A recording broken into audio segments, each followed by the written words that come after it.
చాలా మంది 2-3 సినిమాల్లో డైరెక్టర్స్ వచ్చారు, చూసారు, వద్దన్నారు. ఒక డైరెక్టర్ అయితే నేను మా అన్నయ్యని తీసుకెళ్ళానండి. ఏదో సినిమా ఆడిషన్‌కి వెళ్తున్నానంటే నాన్నగారు అన్నారు, "వాడు కొంచెం మాట్లాడలేడు రాజేష్, నువ్వు తోడుగా వెళ్ళు" అని. అప్పుడే బాంబే నుంచి ఫ్రెష్‌గా దిగొచ్చాం. దిగొస్తే ఒక డైరెక్టర్, నేను అడగొంటు నేమ్ ఏంటండి, వెళ్తే బాగానే ఉన్నావు కదా, అదే మీ అన్నయ్య బాగున్నాడు కదా, యాక్టర్కి బాగుంటాడు, నీకెందుకు సినిమా ఇద్దరికి, నువ్వు బాగా మా నాన్నగారు బాగా సంపాదిస్తాను కదా, అమెరికా వెళ్ళిపోయి అక్కడ సెటిల్ అయిపో, చదువుకుని అక్కడ సెటిల్ అయిపోయింది. నా కోపం, ఈయన ఏంటి నన్ను సెటిల్ అయిపోమంటాడా అని నేను మనసులో అనుకున్నాను. ఆ డైరెక్టర్ సినిమా చేయాలనుకున్నాను, తర్వాత చేశా. కృష్ణవంశీ గారు డేంజర్ సినిమా చేశాను. మల్లెపూ అనే ఒక సినిమా కోసం ఆడిషన్కి వెళ్ళినప్పుడు రాజేష్ తోటి వెళ్ళాను. పాపం జెన్యూన్ గా ఆయన కూడా కన్సర్న్ కదండి, అక్కడ పాపం నన్ను ఇబ్బంది పెట్టారనో లేకపోతే నన్ను ఎంత అనాలని కదా. కాదు కదా, ఆయన ఏమన్నానంటే ఒకటి మాట అన్నది ఏంటి, ఇప్పుడు మీ నాన్నగారు కానీ నాకు కానీ స్ట్రగుల్ అన్నది ఈజీగా రాలేదు. సక్సెస్ ఇక్కడ సక్సెస్ అంటే చాలా ఎంత తక్కువ మందికి ఉంటుంది. 100%లో ఒక 10% రేషియోకి సక్సెస్ ఉంటుంది, 90% ఉండదు. సో ఆ సక్సెస్ అవ్వకపోతే మాలాగా ఇక్కడ ఉంటుంది. నాకు ఇబ్బందులు తెలుసు కాబట్టి మీరు ఇబ్బందులు పడకూడదు అన్న మంచి కన్సర్న్ తోటి చదువుకుని హ్యాపీగా వెళ్ళిపోతే నీకు రేపన్న రోజుని ఇక్కడ సక్సెస్ అవ్వకపోయినా చదువు అన్నది ఒకటి ఉంటుంది, నీకు రేపు వ్యాపారం పెట్టుకుంటానికి ఉద్యోగం చేయడానికి ఉంటుందని అని ఆయన మంచితనంగా చెప్పారు. మనకేంటంటే నన్ను అవ్వనేమంటావా, నేను అవ్వలేను అనుకుంటావా, అది కదండి. దాని తర్వాత డేంజర్ సినిమాకి వెళ్ళినప్పుడు చెప్పానండి, గుర్తుందా సార్ ఆ రోజు మీద నన్ను అమెరికా వెళ్ళిపోయి చదువుకోమన్నారు, ఇప్పుడు ఈ సినిమాలో నేను చేస్తున్నానంటే అంతగా రెవెన్యూ అన్నట్టు. అలా కాదు సార్, మీరు చెప్పిన మంచి విషయానికి నేను అర్థం చేసుకున్నాను. ఫస్ట్ ఆ రోజు ఆవేశంగా ఏంటి అలాగన్నారు అనుకున్నాను, కానీ తర్వాత అర్థమైందండి. ఎందుకంటే మీరు they been in industry for long time. So మీకు మీరు కష్టపడి రూపాయి లేకుండా వచ్చి మద్రాసు వచ్చి అక్కడి నుంచి మీ స్ట్రగుల్స్, అసిస్టెంట్ డైరెక్టర్ గా మీ స్ట్రగుల్స్, తినడానికి లేక ఉండటానికి లేక ఇలాగ మీ స్ట్రగుల్ అయ్యి ఆ స్ట్రగుల్ మీ పడకూడదని చెప్పారండి, ఒక మంచి ఇదిగా చెప్పారు.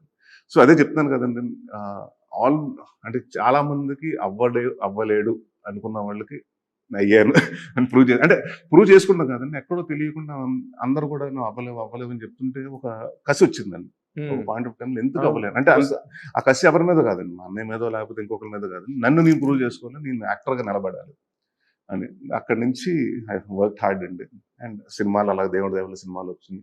ఇందాక కృష్ణవంశీ గారు అన్నట్టుగా ఇప్పుడు ఎంత కాదన్నా you are born with silver spoon or golden spoon. మా నాన్నగారికి అదే భయం అండి. నేను అడిగినప్పుడు కూడా మా నాన్నగారు ఏంటంటే ఫస్ట్ నన్నే జాయిన్ చేశారు యాక్టింగ్ క్లాస్లో అండి. చేసిన తర్వాత నా దగ్గర ఎప్పుడు మాట్లాడలేదు. తర్వాత మా మదర్ ఎప్పుడో చెప్పారండి, నేను హీరో అయ్యాక ఒక 2-3 సంవత్సరాల తర్వాత చెప్పారండి. అంటే ఏంటండి అంటే, లేదే ఇప్పటికే ఆడు బాలేడు ఇన్ఫీరియర్ ఫీల్ అవుతున్నాడు, సో ఇప్పుడు మనం ఆడిని ఎంకరేజ్ చేయలేదు అనుకో వాడికి అది మైండ్ లో పడిపోతుంది, చూద్దాం అంటే ఎలాగవుతుందో చూద్దాం, 1-2 ఫిలిమ్స్ వర్కౌట్ అవ్వకపోతే ఆడికి అర్థం అవుతుందేమో, let him try. So is also not confident గా లేదండి ఆయన కూడా. దాని తర్వాత అల్లరి సినిమా చూడటం, ఆయన ఆ రోజు వచ్చిన తర్వాత మా మదర్ చెప్పారంట, నేనేదో ఏదో ఆవేశంగా ఏదో యాక్టర్ అయిపోదాం అది ఇది అనుకున్నాను, కానీ నిజంగా విషయం ఉంది. క్లైమాక్స్ సీక్వెన్స్ చూసి క్లైమాక్స్ లో ఏడిపించాడు ఆయన. ఇంకా అక్కడి నుంచి మళ్ళీ మా కాంబినేషన్ ఎంకరేజ్మెంట్ కూడా దొరికింది. అవునండి. అంటే ఫాదర్కి ఏం భయం ఏంటంటే, రవి గారికి ఏం చెప్పాడు తెలిసింది, మా ఫాదర్ గారు అల్లరి సినిమా చేస్తున్నప్పుడు నేను నా కండిషన్ ఏంటంటే, నేను ఈవీ వచ్చిన గారు అబ్బాయిని తెలియకూడదు, ఎందుకంటే రాజేష్ అక్కడ అలా ఈవీ గారు అబ్బాయిలా లాంచ్ అవుతున్నాడు. నేను అసలు ఎవరికి ఇండస్ట్రీకి కానీ అంటే ఆడియన్స్కి ఎవరికి నేను కొత్త అబ్బాయిలాగే లాంచ్ అవ్వాలి, నేను మా ఫాదర్తో లాంచ్ అవ్వకూడదు ఫస్ట్ నుంచి పెట్టుకున్నాను. అండ్ రవి గారు వచ్చి అల్లరి, మన చలపతిరావు గారు రవి గారు నాన్నగారు మంచి ఫ్రెండ్స్ అండి. అండ్ రవి గారు అమెరికాలో ఉంటే నాన్నగారికి తీసుకొచ్చి మావిడాకులు సినిమాలో ఆయన విలన్ గా బాగుంటాం, రవి విలన్ రోల్స్ కి చేస్తే బాగుంటుంది, ఆయన యాక్టర్ గా చేసిన రవి గారు. అక్కడ నుంచి ఫ్లయింగ్ ఫ్రాక్స్ అని ఒక కంపెనీ ఉండేదండి, యాడ్ ఏంజల్స్. నేను రవి గారు బాగా క్లోజ్ గా ఉండేవాళ్ళు. మా నాన్నగారు అల్లరి సినిమా తర్వాత స్టార్ట్ అయిన తర్వాత, నా అంకుల్ నేను నరేష్తో సినిమా చేసుకుంటాను నన్ను ఇంటికి వెళ్ళి చెప్తే, ఎందుకు వాడితోటి కొత్తోడితో ఎందుకు, ఎవరినో కొంచెం తెలిసిన ఫేస్ తోటి వెళ్ళు, నువ్వు కొత్తవాడు అందరూ కొత్త వాళ్ళు అయితే ఇబ్బంది పడిపోతారు, సినిమాకి ఏదైనా తేడా వస్తే నీ కెరీర్ పోతుంది. సో అక్కడ he was concern about Ravi గారు, నాట్ అబౌట్ మీ.